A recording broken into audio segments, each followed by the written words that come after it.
Hello, folks. Welcome to Between Awesome and Disaster. This is your host, Will Carey.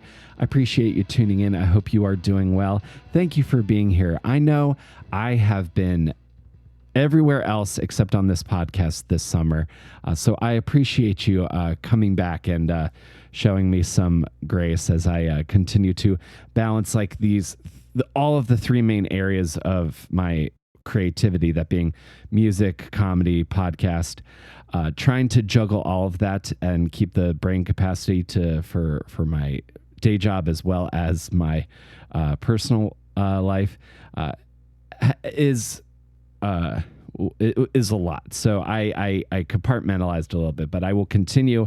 I'm not going anywhere. I will be continuing to make this podcast, and that plays a lot into what my guest on the show today. My guest on the show is Pat Condon. Pat is the lead vocalist and guitarist in my pop punk band Skiplag that I joined late last year, and we have started playing some shows, and I have been vigorously, if you've been following Skiplag NYC on Instagram, as well as my TikTok, very aggressively pushing and trying to get the word out about our first single, Rhode Island, which is now streaming everywhere that you get your music, mostly because I really believe in it, and I am redoubling my efforts. I've been watching a ton of music marketing stuff online, and I've always known that the unfortunate reality of being a artist or a creative person in the year 2024 involves consistently making things every single day. So I am very much in the process of making new things with the intention of driving people to go listen to that song every day, at least for the next for a month and a half. That's something I read. I started following this guy on Instagram called Bacon Bits, who does a lot of really useful information. So I've been using a lot of his advice as I promote the single, and that's where a lot of my mine has been the last month and a half or so. But what else have I been doing this summer? I have been doing an array of many different things. I was in Los Angeles, California, for 4th of July weekend. I have finally started over the past couple of years spending some time in LA here and there, which is something I've always wanted to do, because I feel like every comic, especially I know that is really doing well, is kind of bi-coastal. They're in New York or they're in LA. I really enjoy spending time there. I love the weather. I love the vibe. Once I need a day or two to acclimate to Los Angeles traffic, and then once I have my confidence, I'm doing pretty good. But while I was out there, I saw my favorite band, Blink-182, at SoFi Stadium play their biggest show, like 50,000 something people, which was a absolutely incredible night. I love that I've been able to travel for concerts a bit in the last couple of years. I really intend to. My wife and I, my father has told me that my wife and I really know how to live, and I really took that compliment to heart, and that's something I really try to like embody and remember, because I am determined to experience and do as much as I can in this one go around that I have here on the planet Earth. So that was 4th of July weekend, and then just recently, actually in the beginning of August here, Green Day's tour, the Saviors Tour, which is also the 30th anniversary of the album Dookie and the 20th anniversary of American Idiot, which as a elder millennial, really freaks me out that those albums are that old now. But I was able to catch their show in New York City at Citi Field, and the lineup on this show is absolutely insane. It has the Linda Lindas are opening the show, really awesome punk rock band, and then punk rock legends Rancid are on the show as well, and then the Smashing Pumpkins, like absolute like 90, like all of my favorite rock and roll and punk rock from the 90s is on this tour. So caught it in New York, and then my wife, who has I have learned recently is a insanely massive Green Day fan. We got last minute tickets, and then we took the train down the same week and saw the tour again in Philly. There was some rain delays, and the Linda Lindas actually didn't get to play, but Green Day, being the cool folks that they are, they were able to play one song, let the Linda Lindas play one song during their set, which I thought was a really lovely thing to do. And Backdoor Barbecue came back, and we did another show at the People's Improv Theater. That was amazing. It has been I've had one of those kind of just fever dreams of a summer where I've just done so many amazing things. Oh, and I am not even done yet in terms of awesome performances that I've seen. I saw my first Broadway show in a long time. I saw Illinois on Broadway, which, if you're unaware, is a musical based off of the and I cannot pronounce his name, Sufjan Stevens album, Illinois. It has beautiful choreography. The lighting and set design are absolutely like awe-inspiring, and the band is incredibly full. It really sounds like you're listening to the studio version of the album when you're watching the show. And it was a show that my wife had really wanted to see, and was able to get tickets, and we went. And I am man, besides myself, I have this sort of like Deadpool and Wolverine kind of energy, which I also saw too. It is incredibly fun movie. I also just saw Alien Romulus this past weekend. That is probably the best Alien movie that I've seen since Aliens. Like, it goes back to a lot of what I loved about the original Alien. It definitely plays more into that side. There is definitely action, but they're trying to make a kind of atmospheric, tense horror movie, which is what the first Alien was. And I think they succeeded. It's certainly the best thing that the Alien franchise has made in the last few years. So if you like it, if you fell off of Alien at a certain point, this should bring you back in. So it's definitely worth checking out. And on top of all that, Skip Lag, we played our first 3 shows, got a new drummer, and then released our first single, which I have been has been promoting, has been consuming my every waking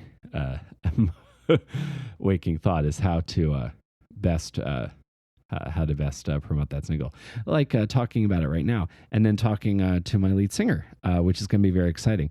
So folks, thank you again so much for being here. If you, as I said, Rhode Island by Skip Lag is available everywhere you stream music, and awesomedisaster.com is still your source for everything related to me.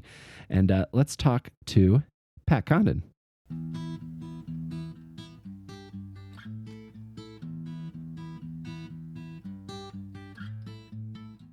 This summer has been kind of wild for me because, like, this is the first podcast I've done in a while. The band has been pretty much my entire world this summer, which I've been loving because I don't think you know this about me, but I hadn't played in a really solid band for a while before I ran into you guys.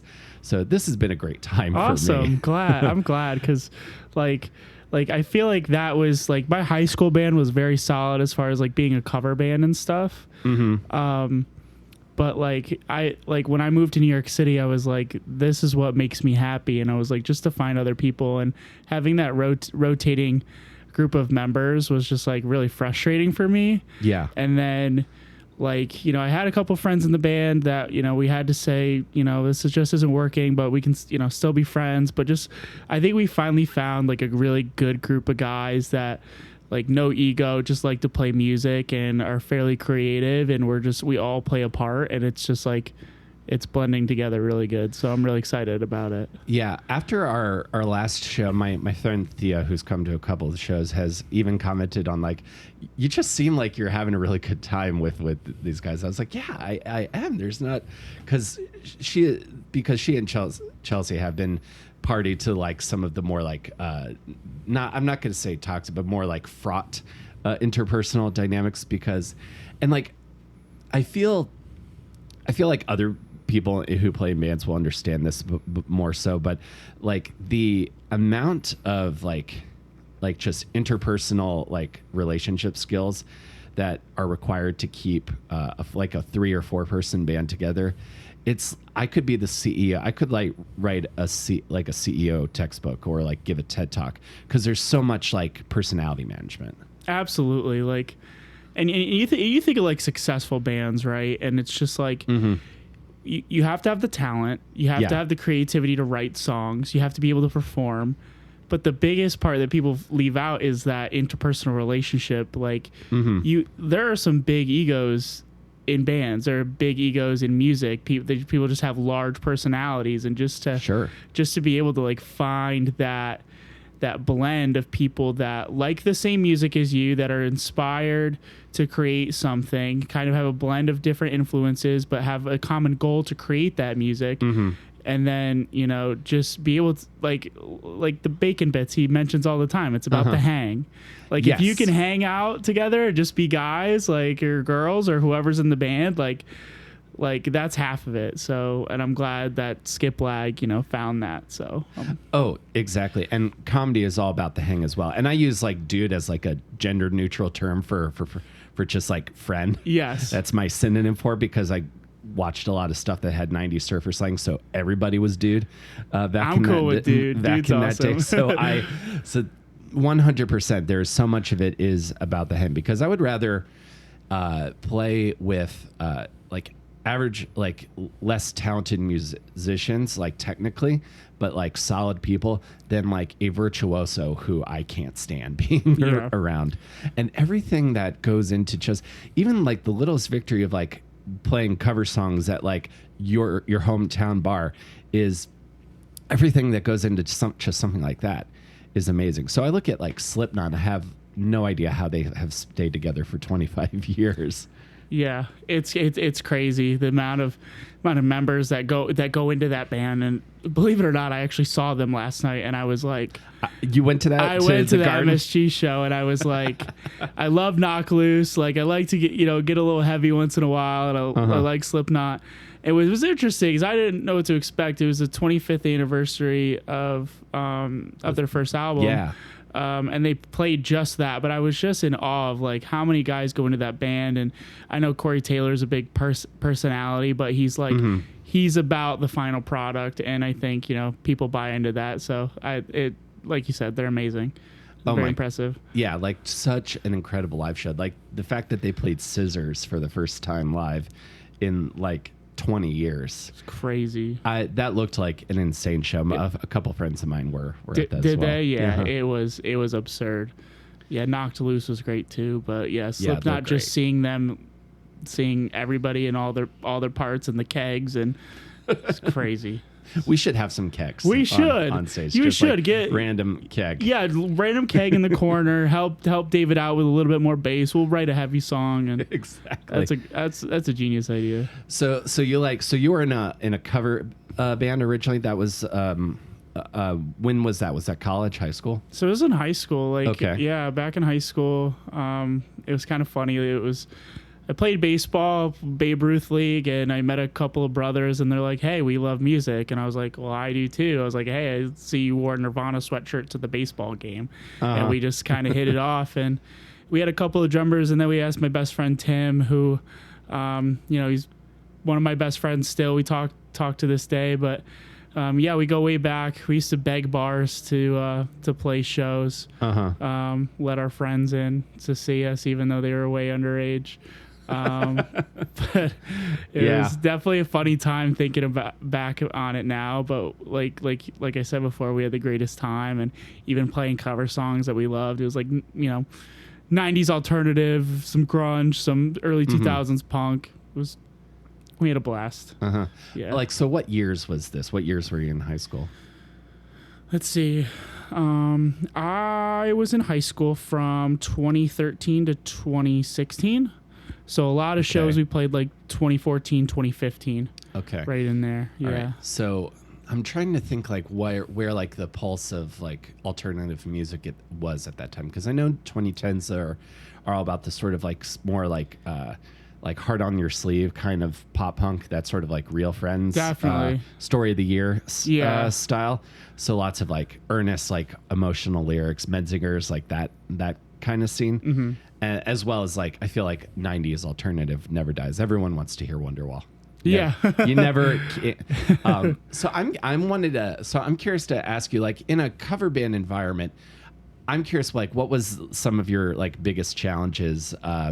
And what I mean when I say this, because I feel like lots of popular songs you have different tunings, like you're either tuning like down a whole step or like stuff is in like really unusual tunes. What's like the song that gave you the most trouble logistically doing cover sets? That's a good question. I have to think back on it.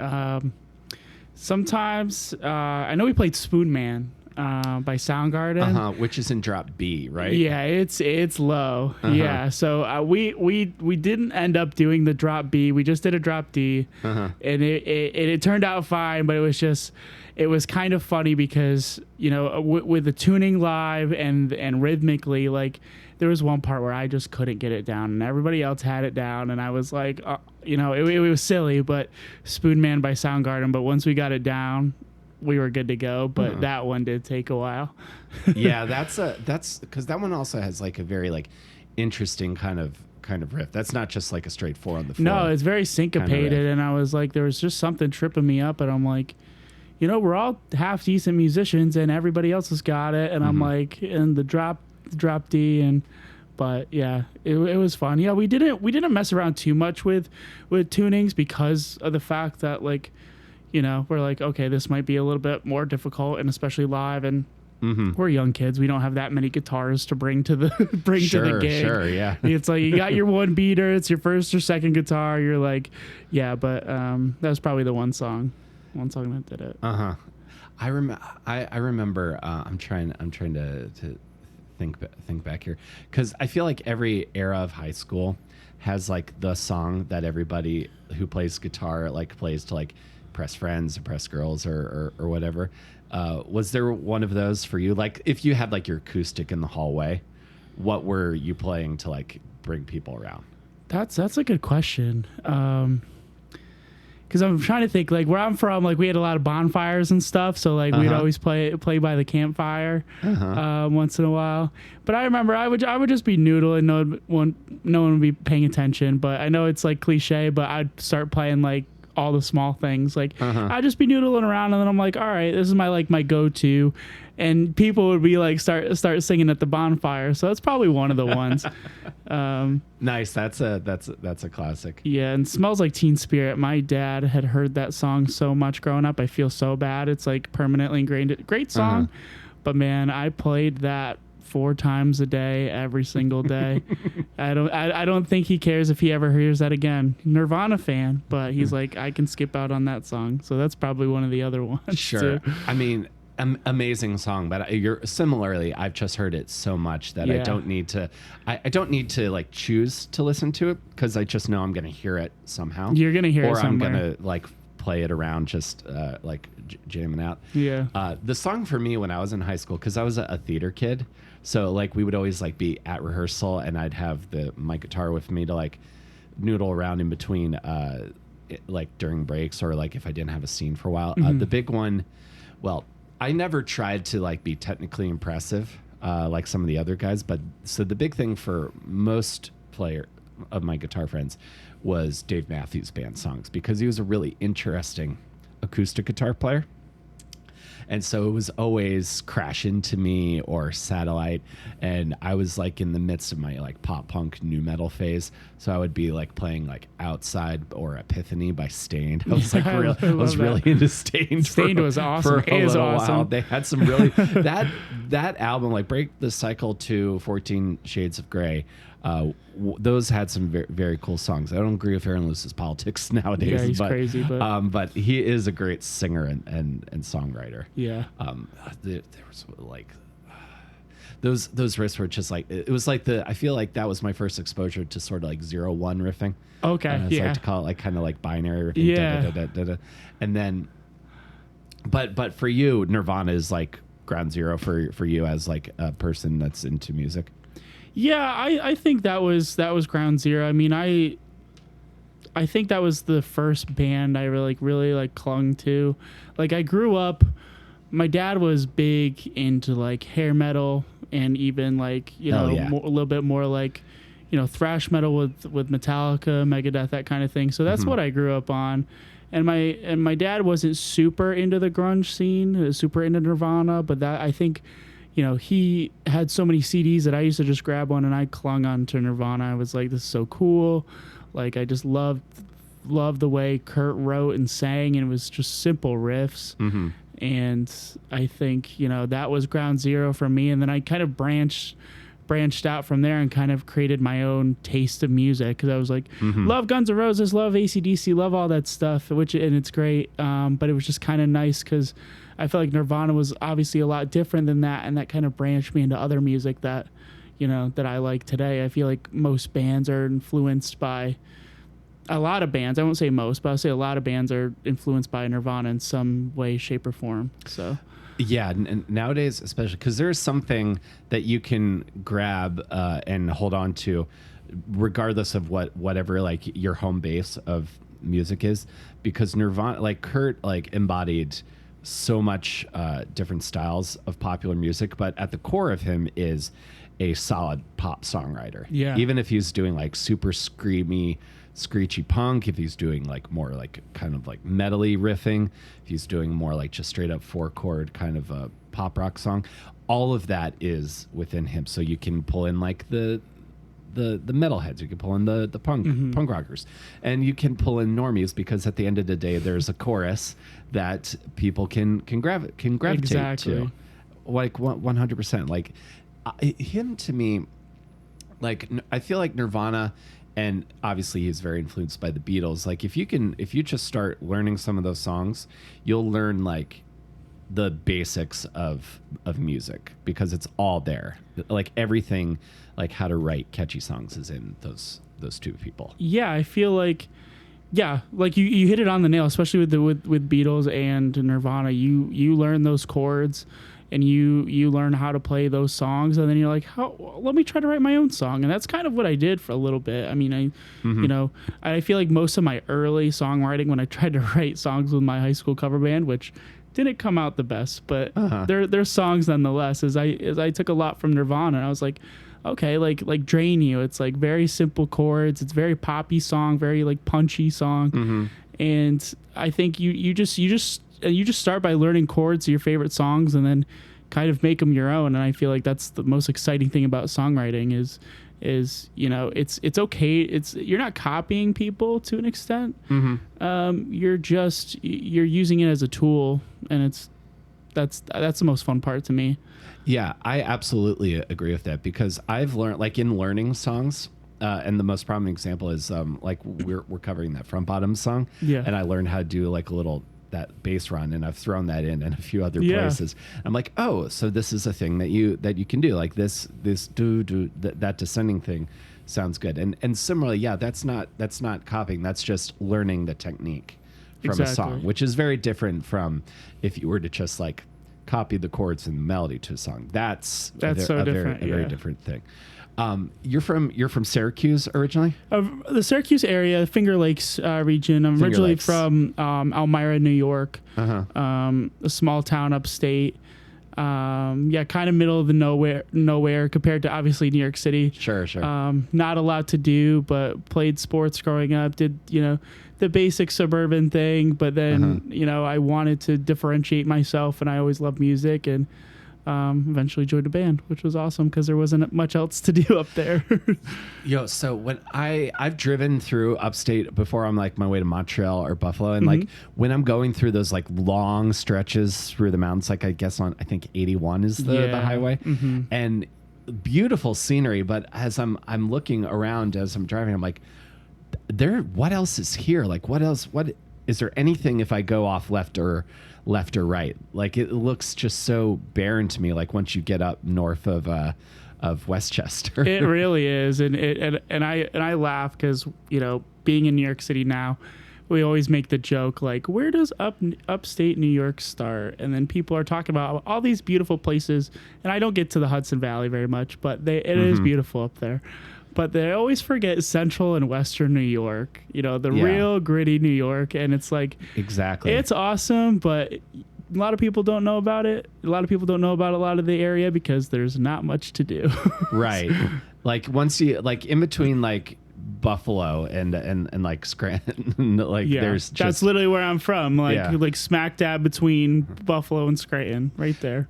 So your childhood was like mountains and a lot of big expansive grassy fields. Is that That's perfect. Yeah, like I grew up, my grandfather owned a farm like really close to my parents' house. 90 acres, horses, that kind of thing. So yeah, and when you talk about big field, like huge field, but yeah, I mean there's small little towns. Like my town had a lot of cover bands playing at the bars, a minor league hockey team that played in town. It was like a little city. Oh, what team? It was the Elmira Jackals. They were like the second level affiliate of the Buffalo Sabres for a long time. So that was fun to go to growing up. There's like an independent baseball team, like little things here and there. But honestly, other than that, it's like there's the lakes, and then there's whatever you do on the weekends. Play baseball, play sports, or be in a band. Oh, yeah. I'm from rural southern Maryland, so our local closest affiliate, which was still a decent drive away, was the Bowie Bay Sox. I've heard of them, yeah. Growing up. And then to cut it way back, there was a professional indoor soccer league for a few years before Major League Soccer started, and I would go to Washington Warthogs. That's indoor, the best name ever. indoor soccer. That's great. That was like a night out in DC. That was like a big deal at the time because like an hour drive from where my house to Washington DC. Okay, yeah. It's the kind of, and I have this overarching theory that these kind of environments, like where we grew up from, are rife for our style of music specifically. Like we're just breeding grounds for the pop punk strain of punk rock, because obviously there's not a lot going on. So you gotta there's like some teenage restlessness, not totally being oppressed by the system, really. You're not really being held down by the man all that much. Yeah, not that much. Growing up in that environment. So it definitely, I think, gravitates towards the like girls, friends, party time sort of punk rock music. Literally, like every early 2000s high school movie, it's like just picture that like suburban high school movie. Yeah, it's like that's pretty much what sums it up. Like, and it's like, you're either. It's almost black and white. It's like you're either a jock or you're a nerd, a band nerd. And it's like, some of us decide to become band nerds in the small town and join bands, and that's just what we do. So when did you start playing? Did either of your parents play an instrument? Yeah, my dad was in this band in back in the 80s. They were called the Kamikazes, super punk band. Nice. That's a great punk band. It was so funny. It was a couple of years back. I always knew he played guitar. He showed me a couple of things. He doesn't play a lot anymore, but he should just show me a few things, and that's kind of where I picked up my playing from there. What did he play? What was he played guitar? What kind of guitar do you remember? So he had, it was one of those like 1986 the kit guitar. So he built it himself. It was a Strat. Oh wow! It was a Strat, and he had a Floyd Rose on it, and it's been painted probably 20 different colors. Amazing. So yeah, and right now, if it still sits in their basement, it's got like the Van Halen, like the Frankenstein paint job right now, but it's blue. Oh, so it's like blue with all the lines of tape? Blue with all the lines in it. Yeah. Oh, I think you got to resurrect that. We need to play. You need to play that on stage. I'm going back to my parents this weekend, so I might talk them into letting me take it back. So we'll see how that Fantastic, because I feel like this guitar is going to have to be spruced up and featured. I have no idea how Floyd Rose's work. They look so difficult to me. The second you need an Allen wrench to tune the guitar, I'm out. I just tune it from the neck, but that guitar's so old it gets out of tune pretty easily. So I try not to hit the whammy too hard when I'm playing it, or else it's like, all right, it's gonna take me all day to tune. So. Oh yeah, back in those like the 80s hair metal era when everybody was playing like some souped up version of a Strat, and like you have like the guys who like just grab the whammy bar and like just wail on it, and it sounds like a cat, like cartoon cats drunk on milk singing on the fence. Exactly. There's no better analogy because that's the exact sound. Yeah, that was like or when I saw the Smashing Pumpkins this past week a couple times, James Iha during, I can't remember what song, but he has like a toy like ray gun that you would have as a kid that makes sounds, and he like holds it up to the pickup so it sounds like that's crazy. I think more than a few guitarists like held up things to guitars during in the 80s. Oh yeah, they were like we don't. It wasn't like the DJ in a band sense era. So they're like, we need to make. It wasn't quite the 90s yet, so it was like we need to make any sound possible, and obviously the toys were all sorts of crazy in the 80s. So that's very, very, very, very impressive and very creative way to do that. Oh yeah.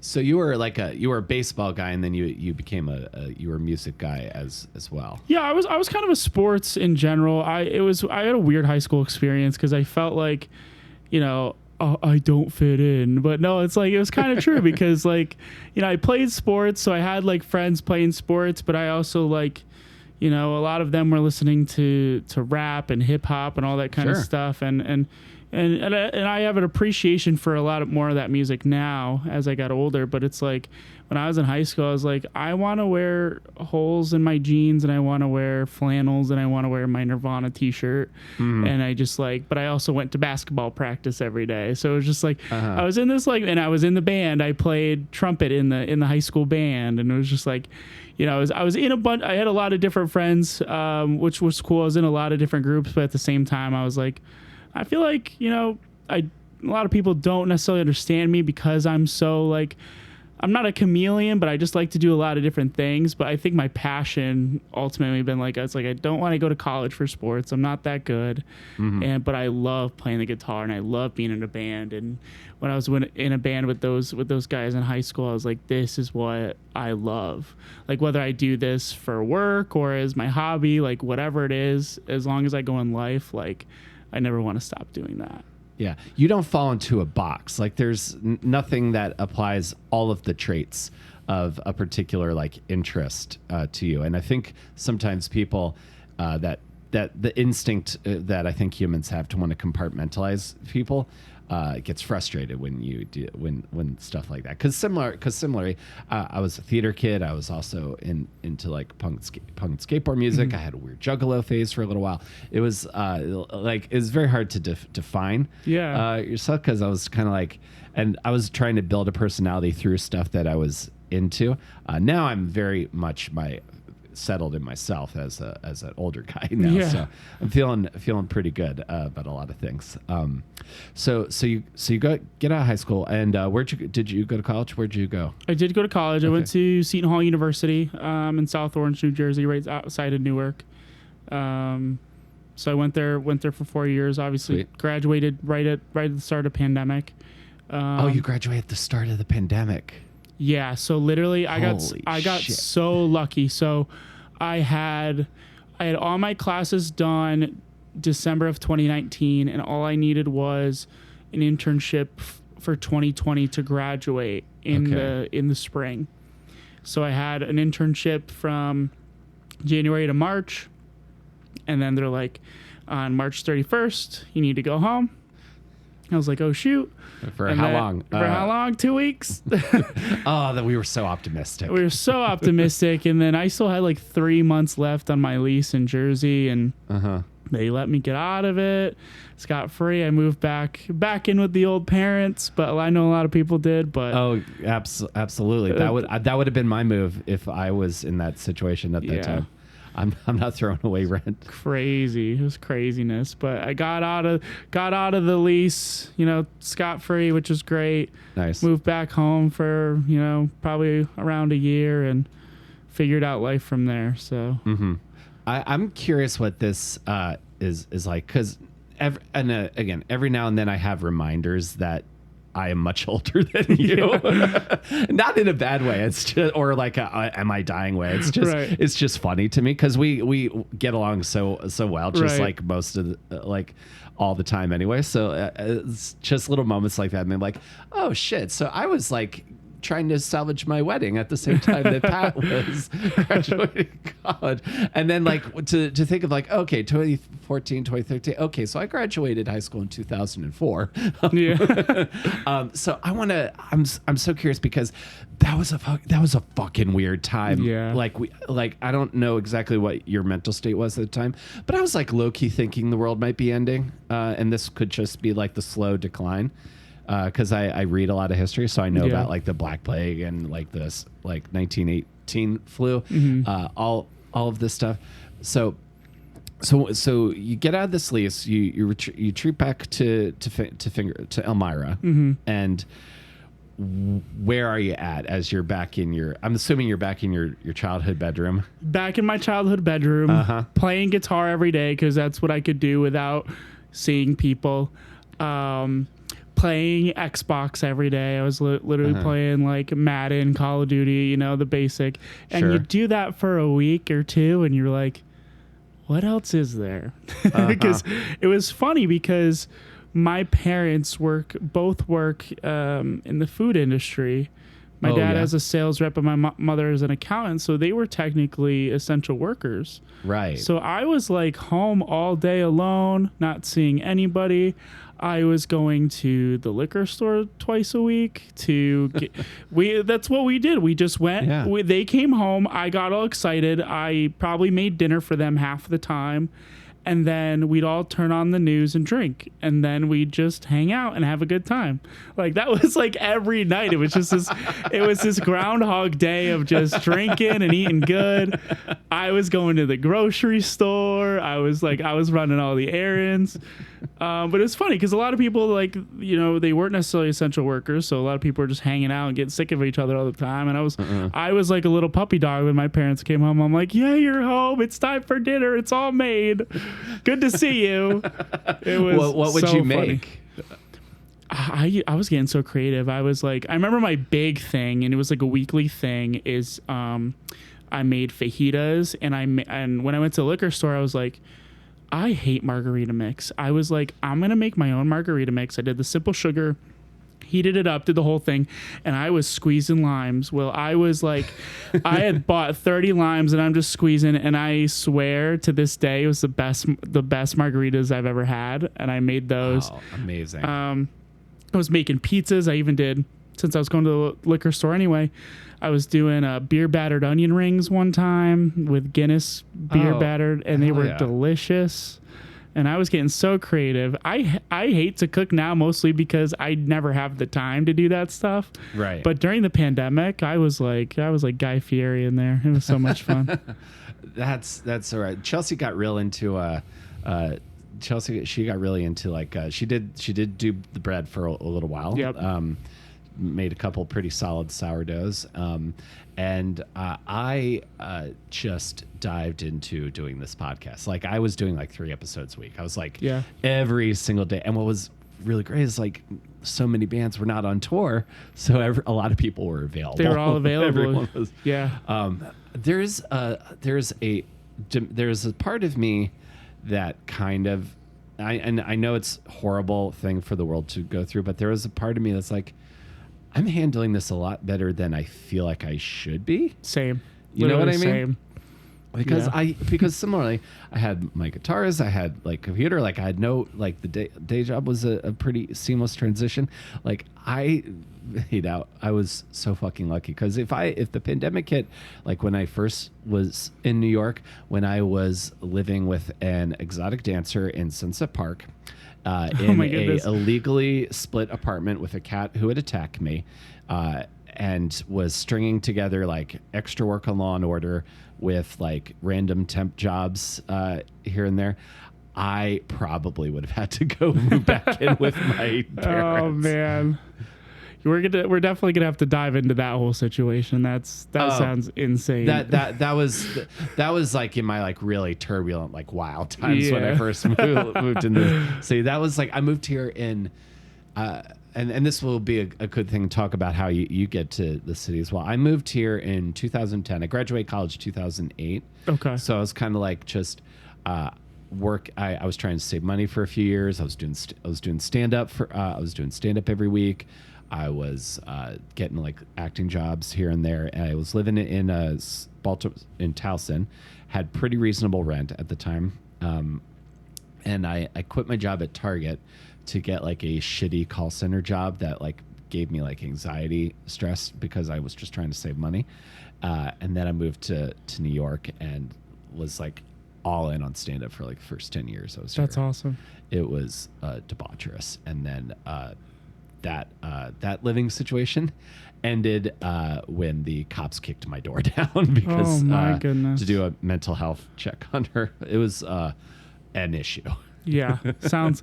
Yeah, if the cops got to get involved, it's got to be a major issue. That's insane. It's just like it's one of those, and I've told this story on stage before. It's just one of those stories like, oh well, that happened. That could have gone wrong a bunch of different ways. So you're back at Syracuse. At what point did you start thinking? Was the plan always to get to the city, to live in New York City? Yeah. So that's kind of the reason I went to like college in Jersey. Is I always wanted to live in the city. Mm-hmm. The field I wanted to go in was, mostly, New York City was the place to be. So I was working at a rental car place that will not be named. I just couldn't stand working there anymore.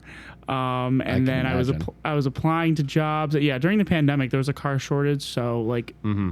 rental cars was the place to be, but it was just insane, understaffed, that kind of thing. But I've rented cars and I feel for everybody who has to work behind, like, it's insane. That line at LaGuardia never is not out the door. It's never not out the door. And it was interesting because I had a really unique situation where we had a regular branch, we had a regional airport branch. Mm-hmm. And then we had a satellite branch, but sometimes like the regional airport was literally like 30 seconds down the road from where my parents live. Like I could walk to that airport if I wanted to, but there's only like 3 or 4 flights out of there.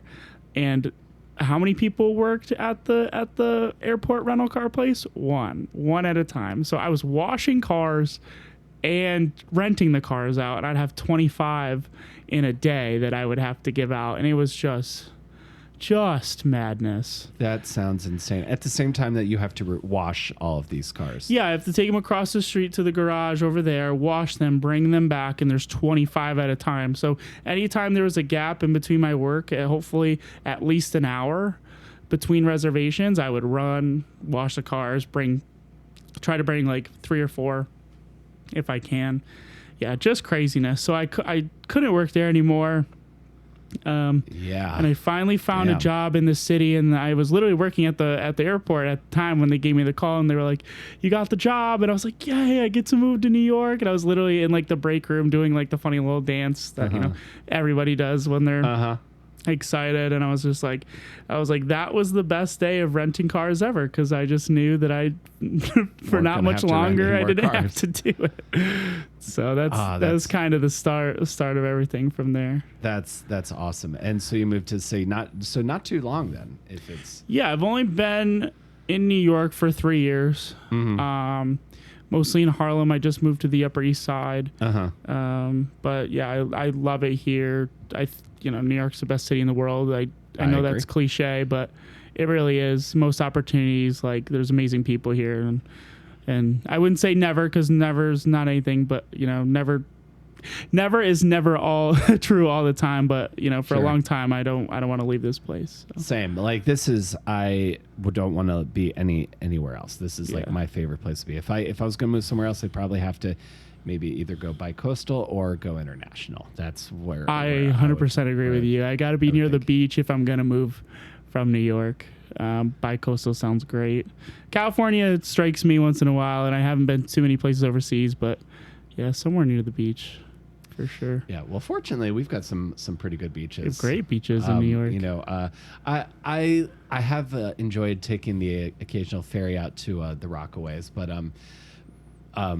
Chelsea grew up going to Fire Island, so we've gone out there. Okay, yeah, I heard it's nice out there. I haven't been, but yeah, it looks real nice. It feels like it's because we're not going down to Cherry Grove where all the like gay partying happens, so we're more in the more quiet part, and it feels like it's out of like the 50s. It feels like very idyllic. Really? Yeah, it's nice like and quiet. It's super chill, and there's like beautiful houses, and the beaches are beautiful. You know, huge waves. I learned how to swim in the ocean. Yeah. Because where I grew up, I swam in a creek, but like a creek that's big enough, most people would call it a river. Oh, okay. So I grew up in like kind of like brackish water.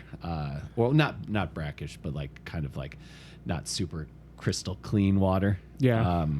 You know, dealing with like snakes and sea nettles and stuff through all summer long. Out of sight, out of mind kind of thing. It's like, don't look too close. Yeah, exactly. It's like, oh, this is great. This is great. Ouch. Okay, Yeah. done for the summer. What was that? Don't worry about it. Yeah, don't worry about it. Don't think it. Don't Just think keep about it too hard. Yeah, it's like that. I don't know if you saw that Nate Bargatze sketch from SNL a few months ago. They did like a pop country song called Lake Beach, and it's like all about what it's like being on swimming in lake. That. And that's pretty much what it was. Like, you know, the layer of leaves and all of the trash and stuff. All the trash. You have to swim through the trash to get to the general swimming area, and then there's, you know, there's always characters. There's characters at the lake beach. Mm-hmm. Yeah, there's one time where I had a snake go across my hand at the lake beach.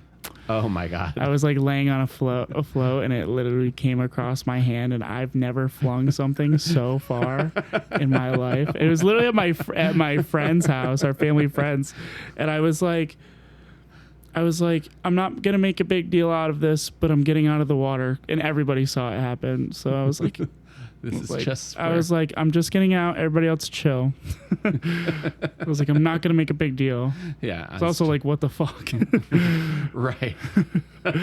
No, snakes like snakes in the water. Like I don't mind snakes on land too much because I feel like I could get ahead, but like snakes in the water, like I feel very vulnerable with snakes in the water. They're crazy because they can. I've seen a snake. So where I'm from, we live really close to the Finger Lakes, and I've seen snakes come up out of the water, put their head out, look around, and then slide back into the water. And I'm impressed on like, one, how they can do that, and two, if they can do that, they can get to where I am, wherever I am, whenever they want to. So I'm like, I'm staying far away. Water snakes are insane. Yeah, there's just something just so creepy about snakes. So you get to New York, job's going well, and then how does the first incarnation of the band that we're in now come about? Yeah, so I was like, it's very hard in any situation to obviously meet new people. So, and I was like, you know, how's the easiest way to go about this? Because I wanted to at least jam with people and at the very least make friends.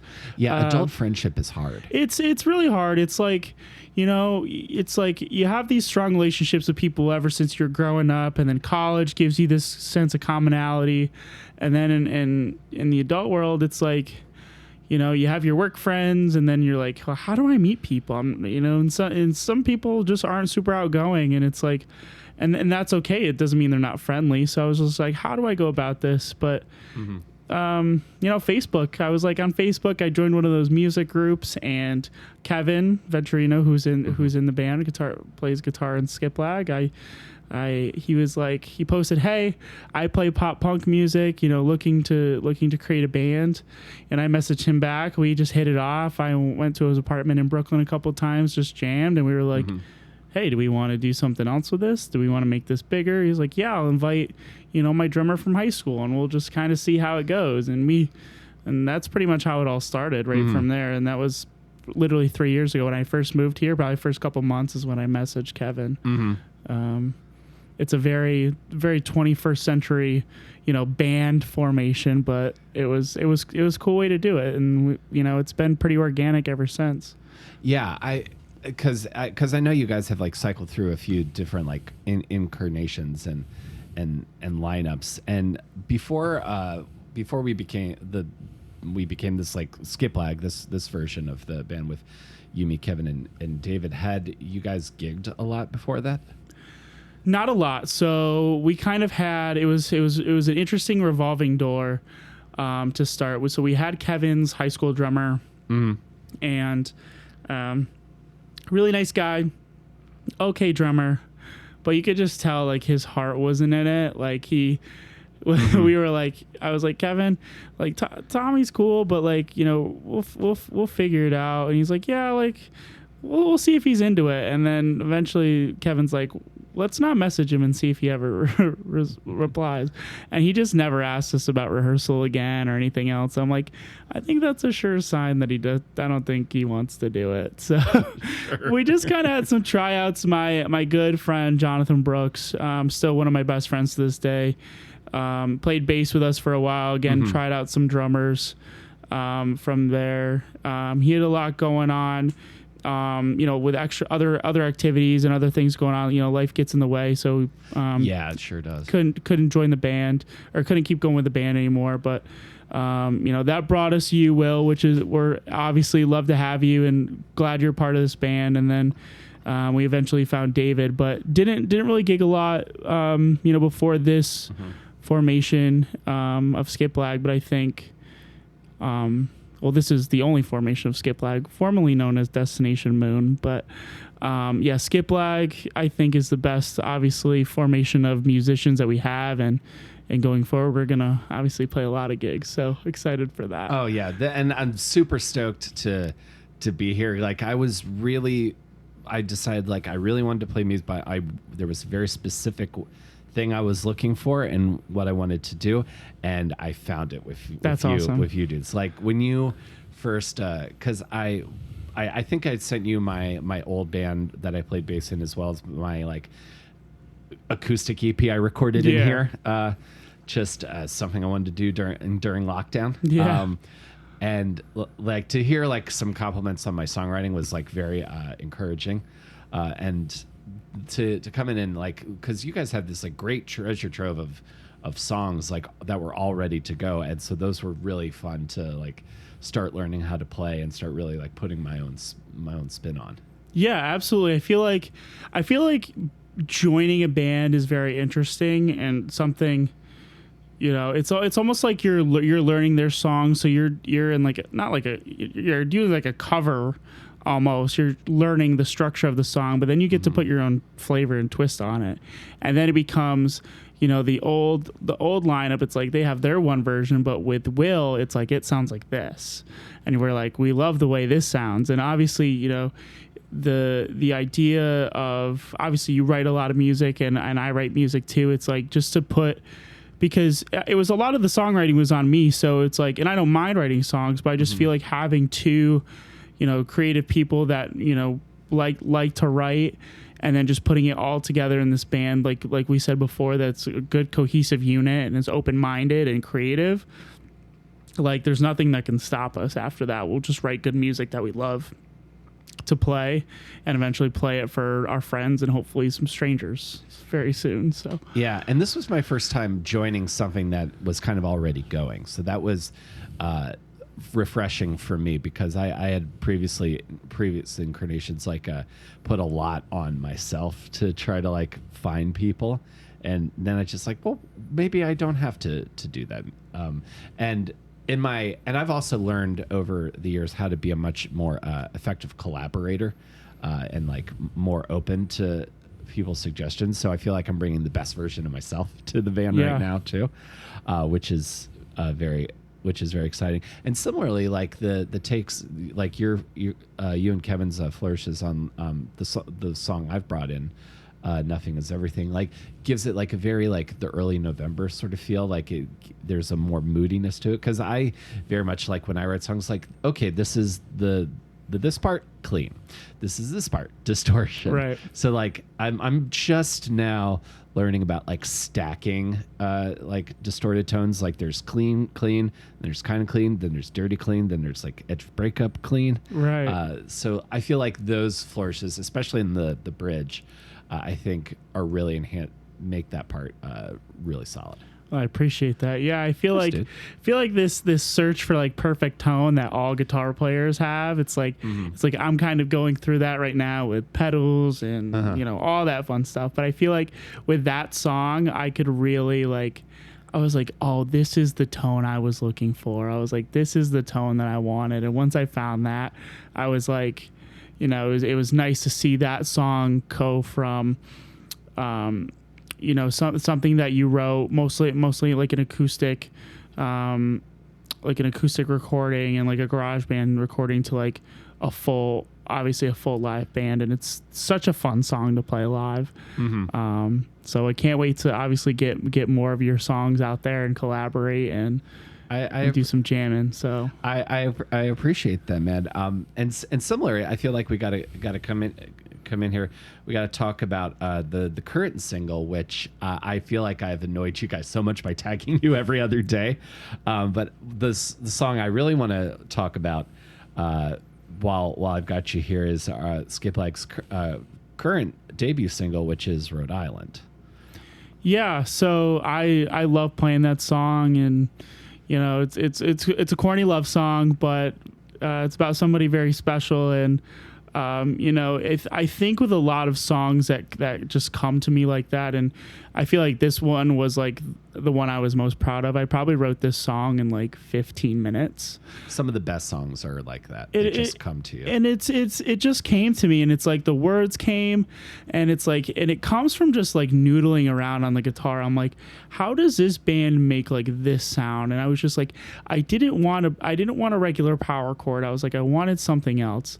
And just that first riff, I was just playing around, just moved one finger, and I was like, okay, I know if bands have played like I think it's like a diminished chord of some sort. I don't know, something like that. I call it like a three claw, like a three finger claw. That's where it dun. And we're talking about the part of the song that the intro riff that does that dun dun dun dun before it goes into the dun dun dun, the bouncy part. Exactly. I was like, I need something like, and I feel like a lot of my songwriting is very like, it's like a very light high part with like high strings, and then it goes into like a heavy like power chord part. And I kind of noticed that in I don't do it on purpose. I think it's just little part of my writing style. But I was like, I just wanted something slightly different to spice it up, and it came out as a song I was proud of, especially the recording that we've done sounds really great. So I hope other people enjoyed it as much as I have, obviously listening to it and playing it live the last couple shows. Yeah, I've gotten everyone I've sent it to like some musician friends who have given me like some really positive critiques. They say it's like they hear Blink, they hear Green Day, they like really are responding positively, which is that's awesome, which is exciting. Yeah, and hopefully we play with some of those friends that gave you those compliments soon. So I would love that, and I also I have kind of made it my secret mission that I'll break it to you now, but I feel like we've got to try to play this at a show in Rhode Island somewhere. Oh, so down for that. I feel like we could make that happen. I feel like Providence is a good college town. I feel like we could spice it up. The whole state, it's not very big.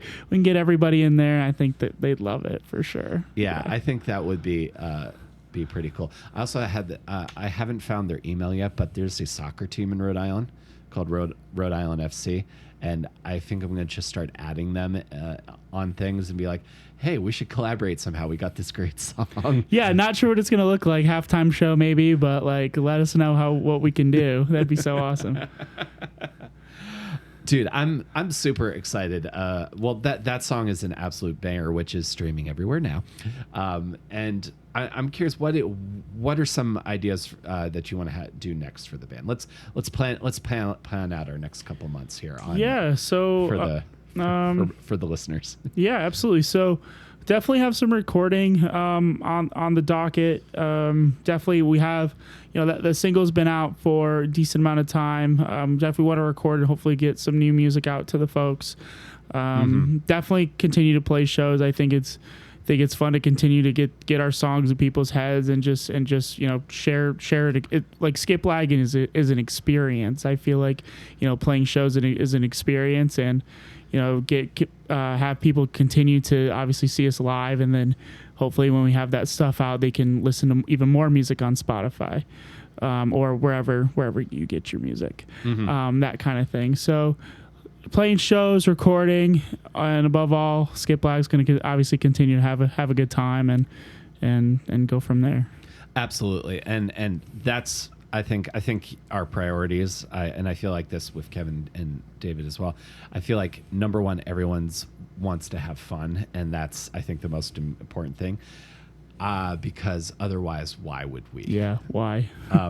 I don't know if you've seen that Zane Lowe interview with Blink where they talk about like the only way we want to do Blink again is if it's fun, and they're applying like the Ramones do it, with Fugazi do it, because they don't want to do. And my favorite line from that interview is when Mark is like, because we didn't want to do a ton of press. We want to talk to someone who we know, who loves us, gets the music. I don't want to answer these questions like, what does the fucking 182 mean anymore? Yeah, exactly. And that's pretty much where I think we all are at as well. Like we want to play live. We want to release music, have people listen to it, to feed playing live. Yeah, to feed playing live. Like there's this one of my favorite bands now that I'll plug. They're a little underground, but they're a little bit more popular now. They're called Fiddler. Stands for Fuck It Dog, Life's a Risk. Love the acronym. But he pretty much says that like the point of us recording music is so that people can come and have that experience live. Like you love these songs, but we're going to put on a show. There's going to be lights, there's going to be sounds. We're going to engage with the crowd. And obviously we're just starting up as a band, compared to obviously other, veteran bands, but I want people to come to our shows and be like, that was awesome. I want to do that as many times as humanly possible, because they're fun, they're having a good time, and it's an amazing experience. It's not just guys, you're not going into, a small, it's not background music. It's music for you to jump around and dance to and obviously have a good time, just like we're having a good time.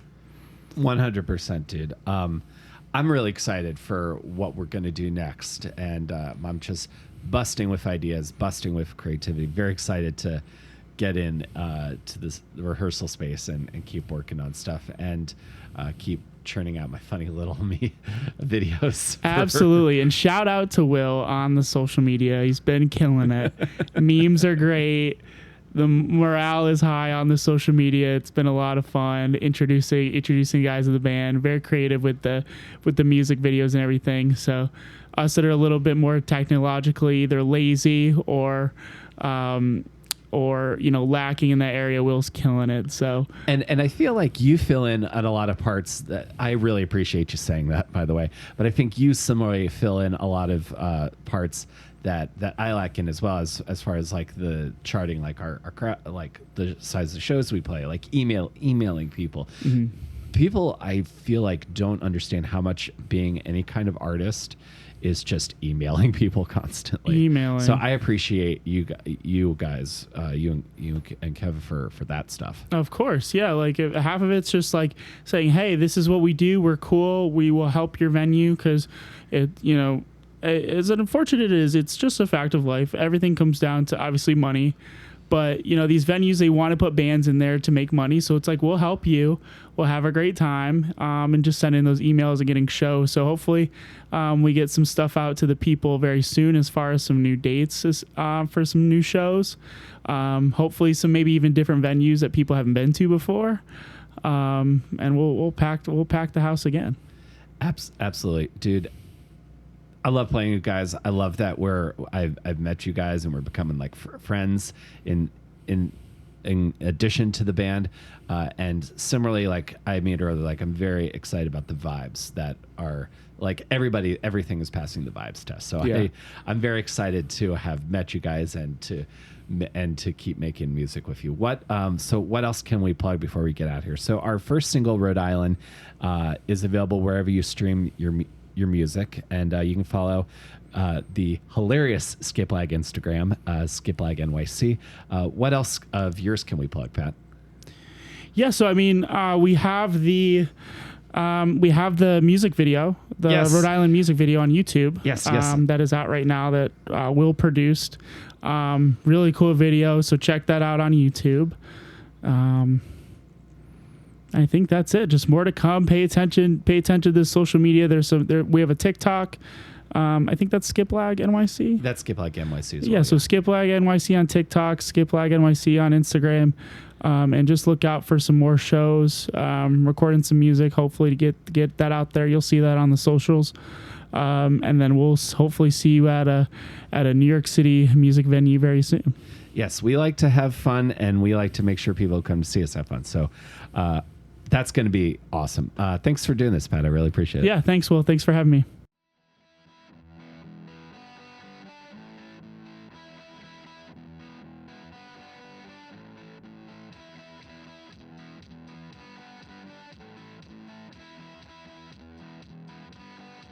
All right, everybody. That is Pat Condon, guitarist, vocalist. I am in his band, and our band is called Skiplag. We have a single called Rhode Island. It is available everywhere that you stream your music, so you can check it out now, add it to your playlist. And if you do add it to a playlist, I would love to know the name of the playlist that you add it to, because I'm sure there's some very funny playlist titles out there, and if you're adding Rhode Island to it, I want to know what that is, whether it is Northeast, specifically wistful, pop punk, if it is New England, upbeat, gym mix. I want to hear what that playlist is called. So thank you all again so much for being here. That's our show today. If you enjoyed this and think you know a friend who would be interested in this podcast as well, you can send them to awesomedisaster.com. That has links to everywhere you can get the show. And you can also follow me on Twitter at Comic Will Carey. And you can also follow me on Instagram, Will Carey 23. That's actually where I'm active most often now, is Instagram and TikTok. And you can follow Skiplag NYC on Instagram as well. So thank you all again so much for being here. I hope that you squeeze out the last remnants of summer that you have available to you in these last couple weeks of August.